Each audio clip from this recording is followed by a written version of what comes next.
Bueno, regresamos y estamos nosotros el día de hoy con una carga importante que tenemos que hacer como medio de comunicación serio. Veo que se replica nuestro programa en diferentes formas, tipo digital, todo, pero bueno, no está mal, es bueno hablar de los temas. Sin embargo, hay que hacerlo con la solvencia necesaria, con la formación básica para poder dejar un elemento que sea enriquecedor para la sociedad. Si bien nuestros invitados son de lujo, hay que sacarles el mayor de los provechos para poder, reitero, hacer un verdadero contenido comunicacional al programa y a los programas que se hagan de análisis político. Bueno, primero, quiero rebautizar esto. Basta de decir la demanda marítima ante la Haya. No es una demanda marítima.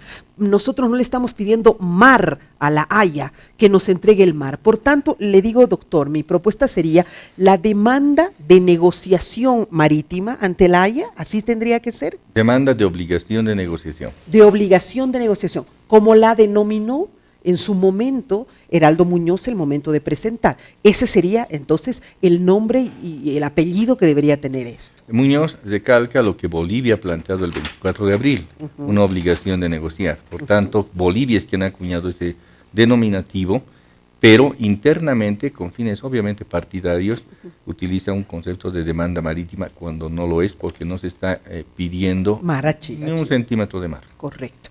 Ya, entonces le vamos a empezar a hablar así. Sí. La demanda, me duele tener que utilizar el concepto de Chile, pero es el nuestro, me dice usted, ¿no es cierto? Y ellos solo están. De obligación de negociar. ¿Tú tendrías alguna propuesta al respecto, Álvaro? ¿Cómo tendríamos que bautizar esto? No, es obviamente más que bautizar, se inscribe dentro de lo que ya está dicho, ¿no? Dentro del derecho internacional. Obviamente es una demanda que presenta un Estado contra otro Estado, y el petitorio obviamente está, de alguna manera, concluye con esa negociación que hace referencia a Víctor Hugo, ¿no? De esa obligación de negociación. Que en todo caso, el paraguas más general es la obligación en cuanto a un acto unilateral en sentido propio. Ok, pero ¿verdad? Eso ya está largo, ¿no? ¿Cómo podríamos recortarlo? En el sentido de manifestaciones de voluntad de un Estado, de compromisos que son sujetas a convertirse en obligadas para el derecho internacional. Eso me gustaría a mí, más, de cumplimiento de compromisos previos. Así me gustaría poder manejar, porque esto es más o menos eso, o sea, te has comprometido tantas veces conmigo, ahora cúmpleme, ¿no es cierto? Es como la novia que va un poco a reclamarle, ahí la novia tuya que te está reclamando, pero bueno, yo creo que por ahí tendríamos que ir, de repente, más que una obligatoriedad de negociación, debería ser una obligación de compromisos previos, o la demanda de cumplimiento de compromisos, algo así, vamos a ir asentándonos. Permítame entonces ahora ver los dos escenarios que se presentarían luego de los alegatos posteriores que hayan. De nuevo vamos al tema, y eso es lo que siempre me preocupa, ¿no? Los bolivianos somos al revés. Primero pedimos y luego pensamos qué le vamos a ofrecer. Cuando debería ser al revés, deberíamos primero pensar qué vamos a ofrecer y luego hacer el pedido. Escenario positivo. Viene la Haya y nos dice en marzo del subsiguiente año, nos dice, muy bien señores, por favor negocien, deben hacerlo, tienen a partir de ahora la obligación de negociar.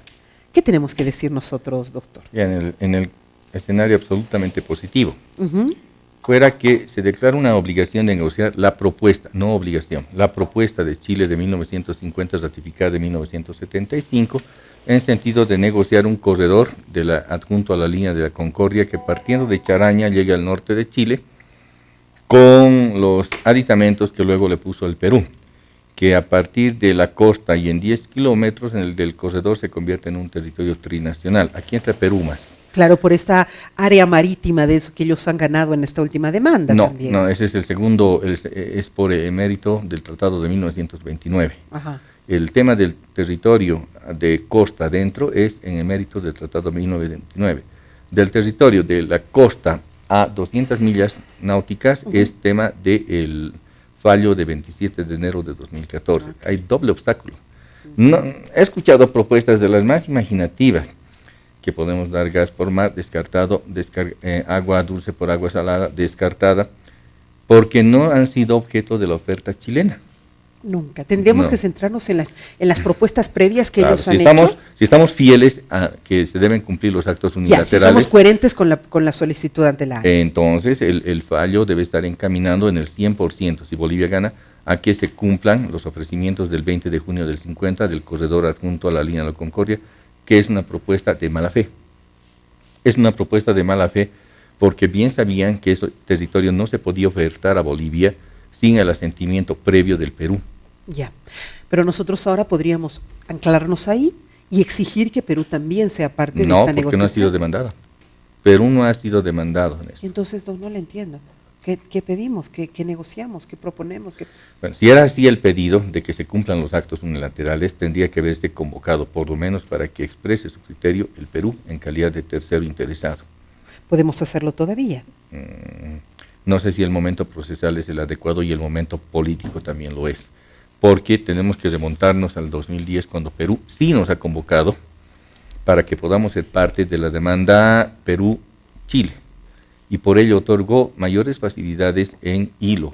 Se renovaron los acuerdos de hilo e incluso se estableció que podíamos estar con una escuela naval adjunta en plena costa. Me está hablando de las millas marítimas que ellos ganaron recientemente. Sí, pero para ese momento, para el 2010, aún no las habían ganado. No las habían Querían ganado. que Bolivia participe como tercero. Pero qué oportunidad tan maravillosa teníamos en ese instante. Pero el presidente Morales declaró como 3 semanas después de la firma de ese documento que Bolivia se declaraba, en sus palabras, neutral entre la demanda Perú-Chile, y así que el Congreso peruano hasta ahora no ratifica los acuerdos del 19 de octubre de 2010. Pero podría llegarse a un acuerdo maravilloso de tú ganas tus millas marítimas, yo gano mi salida soberana al mar por un No tan soberano, sí. no tan soberano. Hubiera sido una salida, hubiéramos tenido un anhelo previo, ¿no? Ya. Que esté nuestra escuela, nuestros marineros y nuestros buques en el mar, en hilo. Hoy no es así. No es así. Aunque estamos entrando en acuerdos nuevos, a ver si es que podemos puede ser, por llegar otra a aquello. Pero al final yo, como soy media durita, y usted me conoce mucho, o sea, no entiendo. Dígame una propuesta específica una vez que se tenga el tema. Ya, es que no tiene solución. Ay, no me diga, por favor. Claro, si se cumple y se gana 100% el caso boliviano, tendría que ser demandado o codemandado el Perú para que negocie el tema del corredor. Y en cuanto al tema del fallo, la Corte tendría que rever el fallo, es decir, no sé si anularlo o modificarlo en sentido de que Chile ya no llega solamente hasta la 1080, sino con conexión a aguas internacionales. Wow, ya, eso es lo positivo, o sea, si eso es lo positivo, Eso es lo positivo. Imagínese por dónde va a ir lo negativo, pero a mí ya no me gusta la idea. ¿Tú tienes una visión más optimista? Sí, a ver. Se podría calificar un poquito, no es difícil ser más optimista. Ya. En el sentido de que, a ver, yo quisiera entender, me pongo la toga, digamos, de magistrado. Y la quisiera peluca, entender y que todo la eso. solicitud del petitorio de Bolivia está enmarcado más que al contenido detallado de lo que se llegó en 1975, 1950, los ofrecimientos, al concepto general de negociar una salida soberana para Bolivia. Es decir, si seguimos la línea de Víctor Hugo, evidentemente estamos queriendo que se cumpla un compromiso de ese momento, claro, en las mismas condiciones, ¿verdad? Yo veo que más bien en Bolivia ha intentado darle un carácter más general, sino al hecho mismo de negociar, que ha habido la voluntad en varios momentos por parte de Chile de negociar una salida soberana para Bolivia, de resolver este enclaustramiento y obviamente ofrecer una salida. Ya. En ese contexto creo que Bolivia ha intencionado toda su artillería jurídica, más que en todo el momento detallado, como Víctor Hugo nos está diciendo. Sí. Por eso yo soy un poco más positivo, que el fallo sí podría ser favorable, obviamente que negocien. Y que en la hipótesis más positiva, que negocien, se obliguen a una salida soberana. ¿Qué es negociar? ¿Qué es negociar? Obviamente sería pretencioso establecer en este programa ahora mismo unas líneas de negociación, pero yo me quiero basar en una simple definición de negociación. Las partes que negocian de manera explícita deben intentar construir una nueva dinámica de intereses comunes y contrapuestos. Es decir, yo doy esto, tú das esto, etcétera, etcétera. ¿Qué tenemos que dar? ¿Dónde nos complementamos con Por Chile? ahí va a ir, porque no te olvides que el abrazo de Charaña ha fracasado precisamente porque se ha pedido un territorio. Pero, por y la supuesto. Constitución, intercambio de territorio, la Constitución chilena es muy clara porque dice, no perdemos un centímetro de territorio. Por tanto, ellos van a querer una compensación Por territorial supuesto. también. Compensación territorial puede ser económica, complementación económica. No económica, porque su Constitución dice, no pierdes un centímetro de tu territorio, entonces va a tener No, que económica digo, no ser territorial. pero una Es compensación. un pago. ¿Qué? ¿Qué no? Podremos venderles gas de unos precios absolutos por los siguientes no sé cuántos años. Tenemos el litio, donde podemos crear una empresa Y mixta. que ellos nos den que un espacio, soberanía nunca va a haber.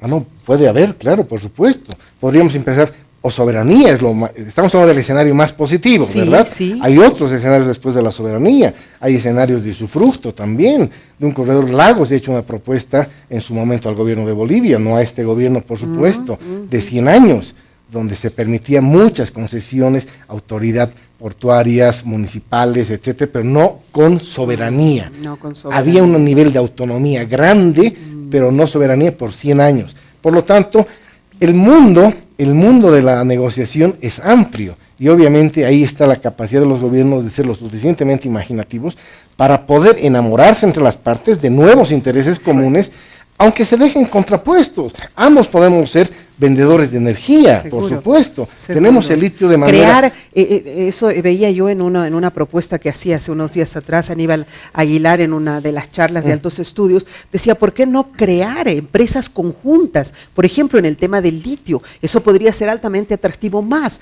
cuando sabemos que Chile no es pues como Bolivia, ¿no? De los bolivianos. Chile es de una élite. Chile es como una gran hacienda de unos cuantos caballeros, de los Luxich y de otro grupo, de otros grupos. Chile es una parcela de una élite empresarial, no es como Bolivia que le pertenece a todos. Entonces, llegando a ese tipo de acuerdos, de repente se podría solventar de alguna manera una solución. Bueno, eso era lo positivo. Qué susto, voy a hablar ahora de lo negativo.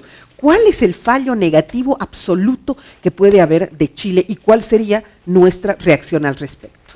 De la Corte. El fallo sería Perdón, de la Corte de la Haya, perdón. Doctor. de que Chile no tiene la obligación de negociar con Bolivia sobre la base de los puntos iniciales de las propuestas del 50 y del 75. Esa sería, no tiene ninguna obligación de negociar. Sí, y ahí puede ser que la Corte, para contentar, pueda decir, y se exhorta a las partes que de manera libre puedan negociar. De manera libre puedan negociar. Charlen si quieren. Sí, correcto. Ya pues, ¿qué hacemos en ese caso? ¿Hay una segunda opción? Esa es segunda, una derrota tremenda, sería una derrota tremenda ante la expectativa falsa que se habría generado. una derrota interna, desilusionante para nuestra población, ¿no es cierto? Sí. Pero ¿tenemos otra alternativa, otra opción, otra ruta para poder pedir otro arbitraje de repente? Desde hace 22 años. Tratada. Desde hace 22 años que hemos formalizado la propuesta de que se acuda a la Haya ante la Corte Permanente de Arbitraje, no para la revisión, sino para el cumplimiento del Tratado de 1904, porque hay territorios no cedidos, islas e islotes, y territorios no definidos con Chile, a la par que existen aguas utilizadas de manera o desviadas unilateralmente y deben ser cuantificadas, y además conceptos como el que Bolivia no le entregó soberanía a Chile en el marco del tratado, como que el tratado no es de paz y amistad, conceptos que los debemos resolver en el fondo y no de manera tangencial. Y violaciones a este tratado constantes, como por ejemplo el hecho de la privatización de los puertos, como por ejemplo el hecho de que no hay una verdadera, libre transitabilidad. O sea, son muchas violaciones a este tratado que en algún momento tú también me proponías un poco para una de las tesis que podría ser otro de los caminos posibles en caso de que la Haya nos dijera esto que acabamos de decir. Claro, el tema del 1904 es que por el Pacto de Bogotá es todo lo que viene después del 48. Correcto. ¿No? Entonces hay un elemento. Y cuando hablamos de tratados, evidentemente Chile se ha encargado de recordarnos que hay una rigurosidad poderosa dentro de ciertas cortes para hacer revisión de tratados, ¿verdad? En cuanto a enmienda, modificaciones, que son las dos variables que se podrían dar. Sin embargo, y en algún momento también he pensado en las causales de terminación que establece la Convención de Viena sobre el Derecho de los Tratados, que no es la causal de nulidad, que ahí sí también estaríamos en un callejón sin salida, porque obviamente no creo que ninguna corte pueda atreverse a dar un fallo por una nulidad de un tratado en el contexto de que hay una cesión perpetua de territorios que se han perdido a través de un conflicto bélico, porque esto se abriría una caja realmente de Pandora terrible, ¿verdad? Entonces yo, digamos, retomando un poco tu consulta primera, que era, esta era la positiva, era la negativa, ¿verdad? No tenemos, Chile ha demostrado que no se han dado a los actos unilaterales en cuanto a ningún compromiso, no existe la obligación de Chile, ¿verdad? Y se recomienda a las partes negocien en aras de mantener ciertos niveles de paz, seguridad en la región. En la región, bien. Correcto. ¿Qué pasa? Bolivia tiene que empezar, obviamente, una línea, fortalecer finalmente una diplomacia, es decir, para que esa recomendación de la Haya nosotros la convirtamos en el elemento de ganancia de la digamos, recomienda. Eso quiere decir que Chile debería, si cree en el derecho internacional, debería sentarse a negociar. Obviamente estoy hablando en el contexto positivo y fortalecer nuestra diplomacia. Correcto. Pero sin embargo, lo que pasa con el Tratado de 1904 en su incumplimiento, yo creo que hay severo cambio de circunstancias el momento que Chile privatiza la administración de sus puertos. Y la obligación que era estatal, es decir, del manejo de los puertos a partir de la facilitación de un libre tránsito de Bolivia, hoy está de alguna manera parcelada con el sector privado, claro. Es decir, el sector privado chileno, que tú has dado una característica de lo que significa el sector privado chileno en ese país, es terrible, y eso ha sido de alguna manera un cambio circunstancial sustantivo, es decir, en el Tratado de 1904, claro que sí. Y ahí hay una vía jurídica que es la terminación de los tratados, que vuelve al momento donde se establece esa causal, no ab initio, que es al momento que se suscribe el tratado. Por lo tanto, sí, nosotros logramos, y lo había explicado en algún otro programa también, que aquí no va, el protocolo del Tratado de 1969 sobre el derecho a los tratados establece la conciliación como la figura que va a resolver una causal de terminación y no un órgano jurisdiccional. Que conciliación, a la larga, es la aparición de un tercero que invite una propuesta para que dos se pongan de acuerdo. ¿Cómo se soluciona el canal de Beagle entre Argentina y Chile por mediación del Papa? Bueno, permítanme, ahí hemos visto los dos escenarios, tanto el positivo como el negativo, no le veo muy emocionante a ninguno de los dos, pero bueno, permítame por favor, una vez más, como un medio de comunicación responsable, quiero reiterar, no generemos falsas expectativas a nuestra sociedad, que la gente no crea como los niños creen en los establecimientos, la gente con menos formación también lo cree, que vamos a ganar y vamos a tener mar y ya es como que se están comprando el bikini para ir a la playa. No va a ser así, pero todavía seguimos con esto. Después de las alocuciones que hizo Geraldo Muñoz, Martínez, nuestro ministro de la Presidencia, ha calificado de una opinión más las declaraciones de Muñoz, quien dijo que Chile no tiene obligaciones con Bolivia. Vamos a escuchar qué dice nuestro ministro de la Presidencia. Reiteradas declaraciones que no nos extraña ya. Hay una posición recurrente, casi de memoria, de parte del canciller chileno, y creo que la desesperación de hacer justificación de su trabajo más obedece a una señal política interna por la proximidad de las elecciones que tienen allá, y no obedece a la lectura de la verdad histórica de los hechos. Finalmente, una opinión más que no pesa en absoluto, porque quien tiene que dirimir es la Corte Internacional del Aire.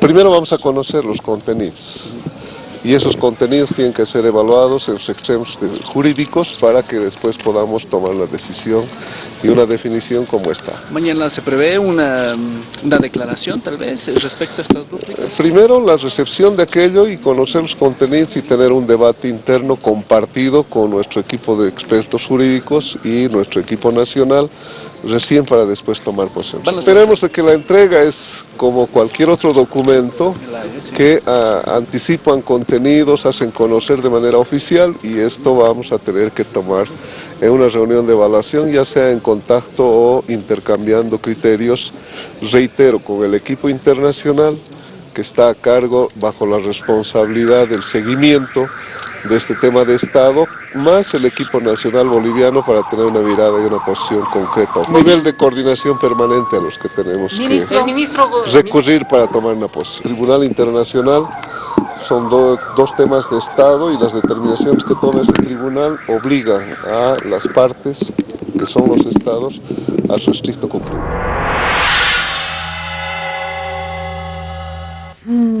Yo siempre digo, ¿por qué responde el ministro de la Presidencia? Que responde el canciller con canciller. Esas son de repente las zonas, pero también los periodistas tienen la culpa, porque preguntan, y no sé si es oportuno que un ministro de la Presidencia diga, no voy a hablar al respecto. Creo que él cumple con dar la información respectiva, pero aquí quien tendría que salir con la primera palabra es la Cancillería para un poco orientarnos a todos como población, como medios, en fin. Álvaro. Bueno, casi tú lo has dicho todo. ¿Así? ¡Ah, caramba!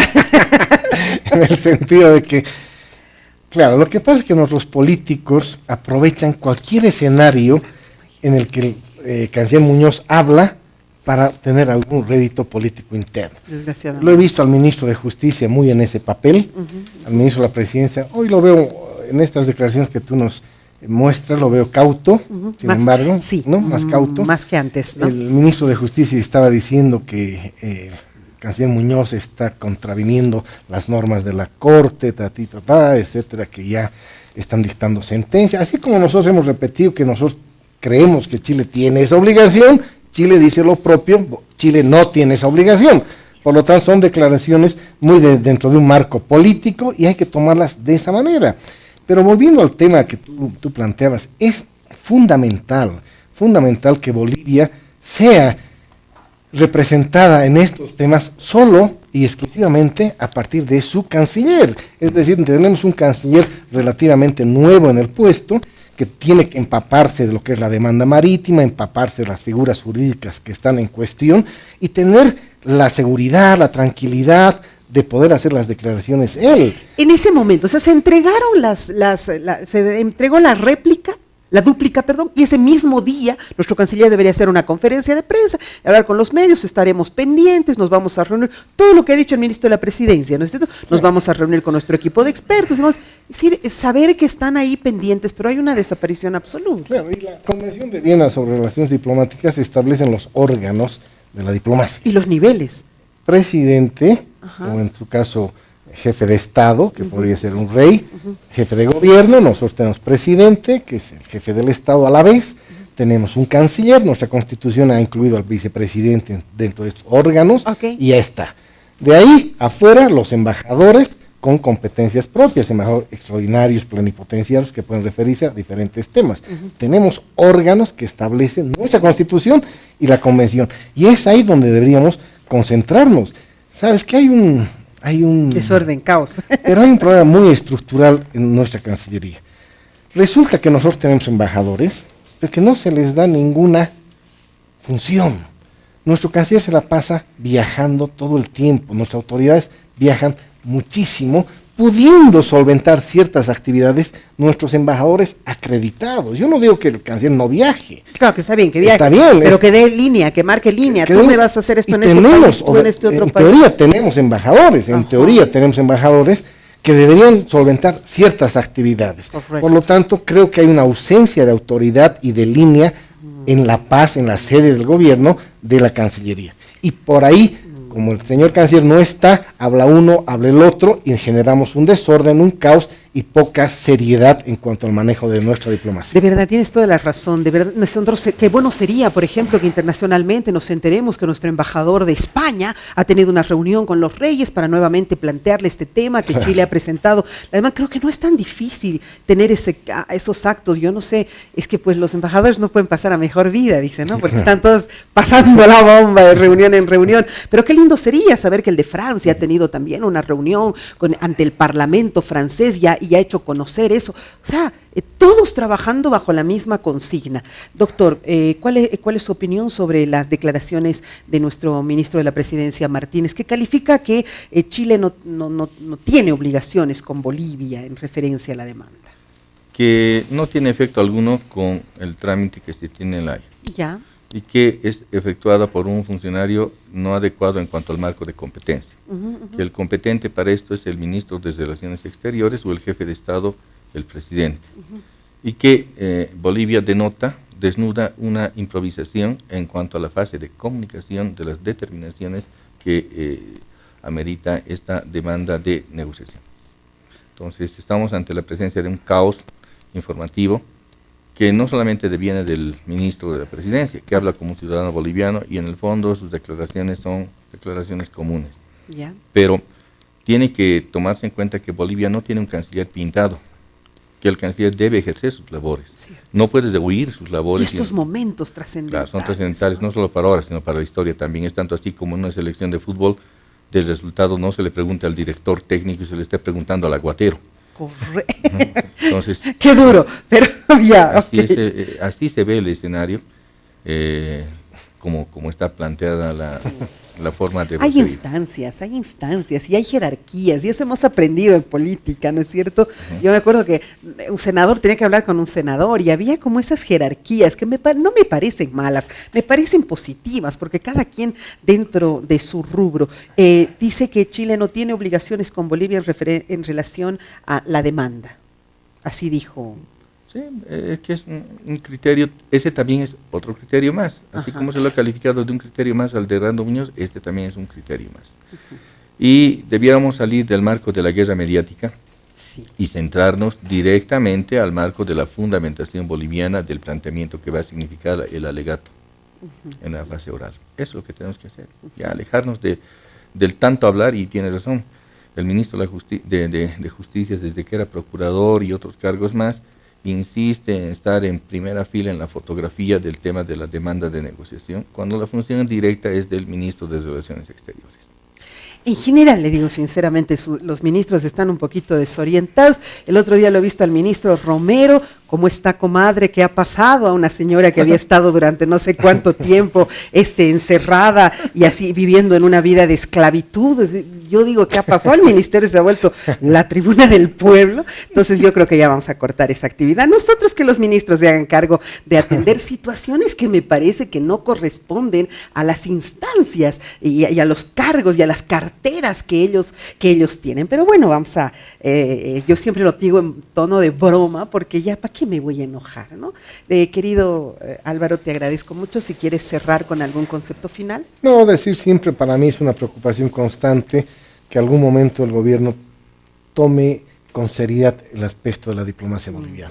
Creo que sería un buen inicio, o sea, para hacerle un beneficio al Estado boliviano, no un gobierno, porque la diplomacia es parte del Estado. Es una de las funciones que se tienen que manejar con la visión de políticas de Estado. Por eso algunos países son mucho más prestigiosos y consiguen éxitos en el contexto internacional, porque son diplomacias de Estado, que no están cambiando de color de acuerdo al vaivén político coyuntural. Son como los soldados del ejército que responden al Estado, ¿verdad?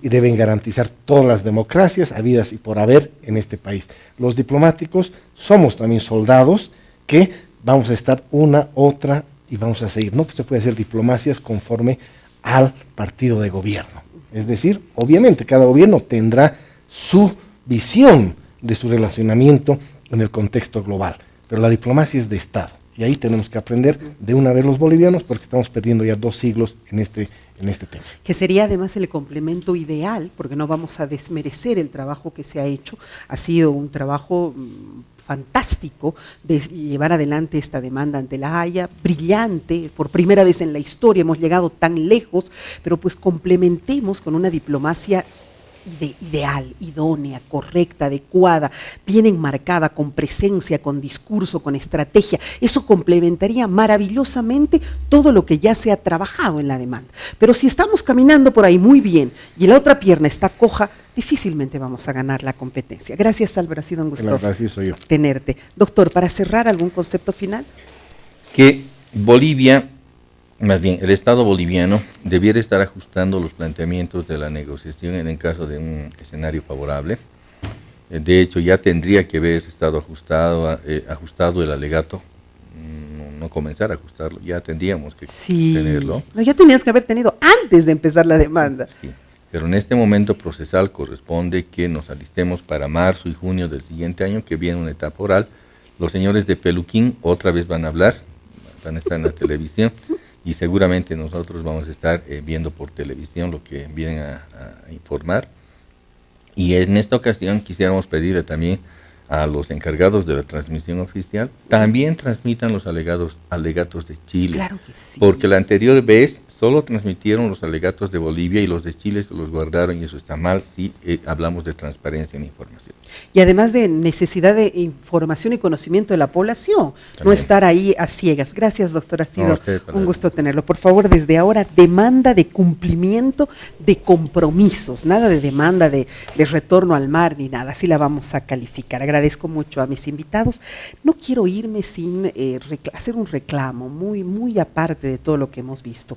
Yo quisiera saber dónde está el alcalde de Achocalla. ¿Quién es el alcalde de Achocalla? He estado ayer por la zona y he quedado sorprendida, triste, de ver mocosos de 16, 18 años en total estado de ebriedad ahí en Achocalla, paseando entre ellos, y no es primera vez que voy a Achocalla y veo cantidad de chiquillos embriagándose. Es más, muchas de las tiendas ya solo venden bebida. Las personas abren sus puertas de garaje para vender alcohol a chiquillos que pueden morir ahogados, que pueden hacerse asaltar, que las chiquillas pueden ser violadas. ¿Dónde está el alcalde de Achocalla? Por favor, busquen. ¿Dónde está el alcalde de Achocalla? ¿Quién es? ¿Tiene familia? ¿No tiene familia? Pero Achocalla se está convirtiendo en un espacio donde nuestros niños, nuestros chiquillos, van a embriagarse, a perderse, porque pareciera que esa es tierra de nadie.